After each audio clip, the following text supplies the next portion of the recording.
শিলচর শহরের শিবালিক পার্কে বড় অঘটন। ট্রান্সফরমারে বিদ্যুৎস্পৃষ্ট হয়ে মৃত্যু। মৃতের নাম বক্তার হোসেন লস্কর। তিনি গ্রেসওয়েল হাসপাতালের কর্মী ছিলেন। বাড়ি শিবালিক পার্কের 2 নম্বর লেনে। শুক্রবার সকালে মর্মান্তিক এক ঘটনা সংঘটিত হয় শিলচর শিবালী পার্ক এলাকায়। ঘটনার বিবরণে জানা যায়, শিবালী পার্ক 2 নম্বর লেনের বাসিন্দা বক্তার হোসেন লস্কর ট্রান্সফরমারে বিদ্যুৎস্পৃষ্ট হয়ে মৃত্যু ঘটে। সঙ্গে সঙ্গে স্থানীয়রা এই ঘটনাটি দেখে রঙিরখাড়ি আউটপোস্টে খবর দেন। ঘটনার খবর পেয়ে ঘটনাস্থলে ছুটে যান রঙিরখাড়ি পুলিশ। ঘটনাস্থলে উপস্থিত হয়ে যুবকের মৃতদেহ উদ্ধার করে ময়নাতদন্তের জন্য শিলচর মেডিকেল কলেজ হাসপাতালে প্রেরণ করেন। কী কারণে এই ঘটনা সংঘটিত হয়েছে তা এখনো পর্যন্ত জানা যায়নি। এই বিষয়ে পুলিশ তত্ত্ব অব্যাহত রয়েছে।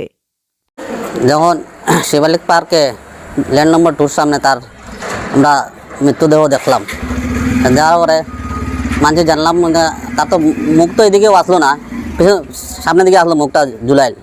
তাই আমরা গিয়া দেখলাম, তার কাপড়ে চোপড়ে গিয়া চিনলাম গিয়া। আমরা কাকা তো বাই লাগে, তার নাম হইল বক্তার হোসেন লস্কর, তার পিতার নাম হইল করিমউদ্দিন লস্কর, আর তার একটা ছোটো ছেলে আছে 3 মাসের। বাসা হইল কাবুরা, মেরপুর কাবুরা। তো শিবালিক পার্কে ল্যান্ড নম্বর 2 পরে গিয়া, তো সে তো আরও কাম কাজ করিয়াও খাইতো। এমনি ইঞ্জিনিয়ারিং কলেজে পড়ছে, করলেও তার তো আর এটা চাকরি নকরি নাই। হ্যাঁ, কাজ কাম করিয়া খাইতো, যেমন ওই বিল্ডিংয়ে সুপারভাইজারি করছে, এরকম করছে। বর্তমানে কদিন গরু বুয়াতে, তার আর কাম কাজও বাড়িছে না। গরু তো ঘুমাইছো ঠিক আছে 10টার সময়, কিন্তু তো এখন গড় তিনি 12 আহে, সকালে 12 গেছে। সকালে তো ভোরবেলা উঠি যায়, 12 গেছে। তো আর অন্য মানুষ তো সব ঘরের মানুষ তো এটা তো পাওয়া যেত না। 6:30 ওটার সময়, তো 6:30 সময় ঘরে মানুষে খবর করে যে কেন খেয়ে লাগছে কারেন্টে।